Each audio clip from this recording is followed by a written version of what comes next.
But Lady Ballers had quite a big impact over the weekend, and journalists aren't happy. First things first, Jeremy, who we all know is both the star of the movie and the guy in charge over there at the Daily Wire, says thank you to everyone who helped give Lady Ballers the biggest launch in Daily Wire Plus history. Best launch day for new subs. Best launch day for reviews, 97% on Rotten Tomatoes. And the online buzz is off the charts. Come have a laugh with us at the Daily Wire. I will say that we had critiques of the movie.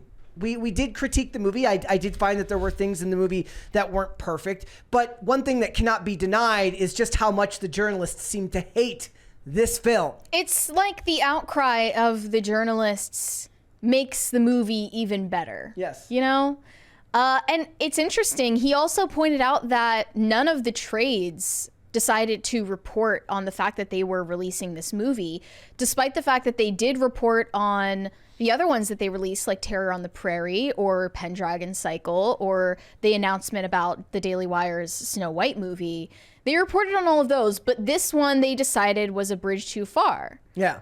Much so that we have to ignore the fact entirely that it exists. Not just that, but also the theaters wouldn't even take meetings with them about having this movie at their theaters. I'm guessing that they had to rent it out, just because we were at an AMC to see it live, so they could rent it out for a night to show it, but they're not releasing it to general audiences. Right, and if there had been any hope of this getting released in theaters, I'm sure that they would have actually written it in a different way that would be more accessible to mainstream audiences to understand the issue.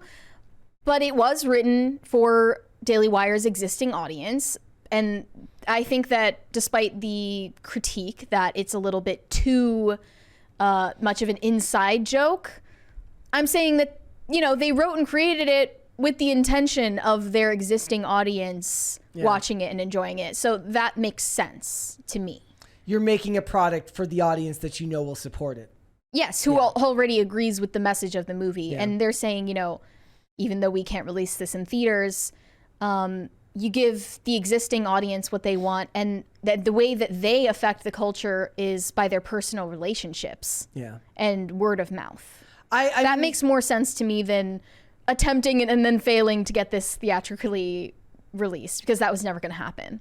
So it got hundreds of positive reviews despite the backlash from LGBTQI plus members. It says the film has been slammed as transphobic by LGBTQ plus people and their allies. Well, that's your first problem. If you're talking about allies, then we're already into the nitty gritty of the politics. I am looking at some of these hate articles that came out before the movie even came out. Yeah. One from LGBTQNation.com said, "Bias Watch. Right-wingers made a comedy, quote-unquote, comedy movie attacking trans women in sports, and it looks terrible. Matt Walsh wears a wig and a beard in the role of a trans queer woman." Now, that's just not even true. No, they just reported this without fact-checking it, without watching it, and assumed that his character was a trans woman. In reality, he's just a liberal guy. He's the role of a liberal guy with a wig on. Yes. There's not. I wouldn't say he's a liberal. I'd say he's a leftist. A leftist man who identifies as such. I did put a poll up today, ladies and gentlemen. Says, have you watched Lady Ballers yet? Did you like it? So far, 68% say they haven't watched it. So, you know, go and watch our review. That makes sense to me, because it's just really hard to get people onto a new subscriber-based platform. I do recommend going and watching our review of it if you're not going to go and watch it. Yeah. 29% say they watched it and loved it, and 3% say they watched it and hated it. So some people didn't like it. And like I said, my critiques of the movie were mainly down to the writing, where I thought it was very heavy-handed in some places, and a little bit of the characterization. It's definitely not a perfect film. But, you know... I mean, this is just written like a parody. Yes. That the Daily Wire would have written. The far-right and viciously anti-trans Daily Wire has announced its first feature-length comedy film written to mock trans women and girls who are fighting for the right to participate in sports as their gender. A trailer depicts a group of cis men deciding to pretend to be trans women and join a women's basketball league as one team with the intent of dominating the sport. It calls the film the most triggering comedy of the year, a derisive reference to the right-wing narrative that progressives are snowflakes who are easily triggered. I mean, you are kind of proving that by writing this article. Yeah. This is ironic, considering that the people at the Daily Wire were so triggered by the existence of trans people that they made an entire movie about something that has never happened. Well, bro, they literally documented real examples of this happening. Yeah. Also, if they'd watched the movie, they could have. What would have been great, and what could help the discourse between people, is if they watched the movie in good faith. And I understand for them that would be hard because they're not going to want to give the Daily Wire any money to do that, right? They're not going to want to do that. But what would be great is for open-minded people who disagree with them to watch it and then critique: was it actually making fun of them, or Right. was it commenting on an absurd political, socio-political phenomenon, but also adding a lot of heart to its message? Like, I feel like if they were to watch this movie and at least try to understand the main character's point of view, you could still disagree with the message, but agree that it wasn't just blatantly hateful, rather something that critiqued it in its own way using humor while providing a message of its own.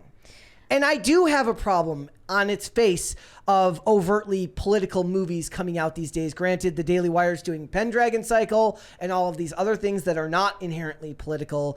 But I mean, what most of the people in the middle have been calling for is not for anti-woke films. They just want films that don't have any of the current day political wokeness in them, right? There is a difference inherently between a movie being anti this and just being a good movie. Anti-woke means that you're pushing back inherently against what they're doing, and you're doing the exact opposite. If you're just making a good movie, Sure. this falls firmly into the anti-woke movie category. I wouldn't necessarily want to watch a movie like this more than one time, even if I did enjoy it, because it does fall into that category. But I think that they're going to have more success with the general public with things like Pendragon Cycle. Well, the point being, like, this is the only movie that they've made so far I can think of that is explicitly political. Yes, Their first absolutely. feature-length movie was not political. It was just a Western. Yeah. So, I mean, where was all of the praise for that? Yeah. And they're not willing to engage with it in a good faith way, like you just suggested. That's wishful thinking. Because, like they said, this is the religious issue that they have chosen on the left. That and climate change. They'll just claim this is a movie about something that has never happened. Yeah. And I really viewed this as a follow-up to Matt Walsh's documentary, What is a Woman? Because in that documentary, he literally interviews the female athletes to whom this did happen. And then they added a cameo of Riley Gaines to whom this did happen in the real world, but they are not willing to engage with that. Yeah. They're just not. But the funny thing is, in the Out article, they mentioned Leah Thomas. And one of their referencing points for Leah Thomas is that Leah Thomas is only ranked 32nd in Division I and 32nd in college amongst women. But what was Leah Thomas ranked amongst men? It was like 400 and something. Right. That's the example that they give, is to say that this isn't a real phenomenon and that you're just making much to do about nothing. If there's any issue that is a losing issue for the left, it is this one. It's the easiest target. And then I also saw another article about Lady Ballers from out.com that says this trailer for a quote unquote comedy film about trans athletes is the worst thing we've ever seen. We're more bothered by the lack of talent and skill in this movie than by its transphobia. Now, to that point, they told us that when they started reaching out to potential talent for this movie, it was a no. Even from people who are ostensibly on this side of the fence, who totally agree with the message of the movie, who totally agree that this is something that should be made. But because they need to protect their own careers and reputations, they said no to being involved in it. Yeah. So they reached out to a lot of people who are career actors, and they said no. And that leaves you with what option? You go to people who have less of a rap sheet. You've been cornered into that decision. And I think it turned out unexpectedly well. Yeah. Andy was telling me, I was talking to Andy over the weekend. He says he wished they could have gotten Vince Vaughn to play Jeremy's role, to play the coach's role. Mm-hmm. I said Jeremy did better than I had any right to expect him to do in that film, but it would have been great if they could have gotten like a seasoned. It seems like he more so took the role out of necessity because it was on such a time crunch that they didn't really have time to go searching for someone who would be willing to do it. And this isn't the only thing that happened with all of this. If you guys remember, for those of you who watch it, there's an actor named Siaka Masakoi who was in the movie who was arrested after the premiere upon returning home to Los Angeles in connection with being there on J6. Yeah. That is insane. 3 years later. That is insane. That is insane. And it's such an opportune time. It's really suspicious. Oh yeah. It says in 2023, Siaka found himself under arrest nearly 3 years post the U.S. Capitol event on January 6th. This event took place while Masakoi and his pregnant wife Charlotte were returning from the Daily Wire's Lady Ballers premiere in Nashville. He is facing, and they arrested him for misdemeanors. This is insane. Linked to his alleged involvement in the Capitol protest. This arrest has sparked a debate with some suggesting political motivations due to his known conservative views and support for Trump. I remember he had a Stories of Us segment with PragerU that was really, really good. Much the same way that I felt that Samira's was really, really good from them. And it absolutely is this. And you go to these events and you see these people who make this movie and they're in there by necessity because nobody else wants to touch the subject matter. And you wonder what the hell happened to the idea. It's not that free speech is necessary. I mean, free speech is under attack, yes. But free speech is not why people chose not to make this movie. It's because they were scared because of the political backlash that would come from the LGBTQIA plus lobby. Right? It's not a question as to whether they would have the right to say it. It's a question as to whether they would suffer unbelievable social consequences for what they had to say. Mm-hmm. And that's just sad. It's just sad that look, we go to movies all the time here. We review movies all the time here. From people who we probably disagree with on a range of topics. We go review Disney movies here, even though we dislike Disney on a large scale, because we want to give you honest reviews. And for the most part, like I say all the time on this channel, like I'm not necessarily here. Like I understand the idea that changing the culture is important, but what I want to do is give you guys something to watch and entertain you for a couple of hours. And some of you may have, respect seeing a review for something that you might inherently disagree with the people making it, but still be able to be given a fair review from people who just want to let you know what they thought about it, right?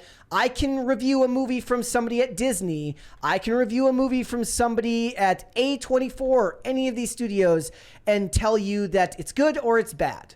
It sucks that both sides can't seem to be able to do that anymore. Mm-hmm. It sucks. I saw a more balanced report on this from Newsweek, where they got some comments from Christian Toto.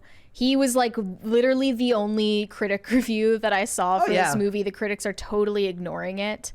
And he praised the movie. But then they followed it up by saying that the experts have declared this issue to be unfounded.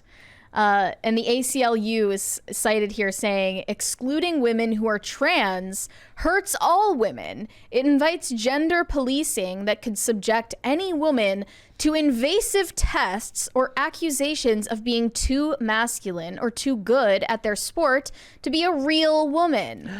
This is absolutely bonkers, crazy, insane. They're going to start measuring the testosterone levels of biological female athletes. Like, that's just not going to happen. That for the Olympics or some stuff, right? They do some. Well, they test them. They obviously drug test them for steroids and performance enhancing drugs. Yes. I do love the idea that there's somebody out here who's preaching laissez-faire genderism. What is this? Like, this is such a joke of a counter argument. And people talk about how abortion is a losing issue for the right. Talk about how trans women in women's sports is a losing issue for the left, because this is the most accessible one to the mainstream that people can safely say, like, yeah, that's ridiculous. That is insane. The sports aspect of it, right? Yes. Like now, even if you can't agree with the rest of it, even if you think that, you know, trans women should be in the women's bathrooms or changing rooms or what have you, the sports aspect of it, everyone can get on board with that. Every sane person who's not an activist or a journalist can get on board with that. Yeah. To the normies, yeah, I think that's a losing issue to the normies for them. The way I do believe that abortion is a losing issue for the right with normies most of the time, personally. But I say even more so, like many more degrees, this is a losing issue for the left. So obviously, but they're so religiously fanatic about it, they're not going to let it go. Thanks for watching. Listen to full episodes of Pop Culture Crisis on Spotify. Keep up with us on social media and make sure you subscribe and ring that bell so you never miss the show. Bye, guys.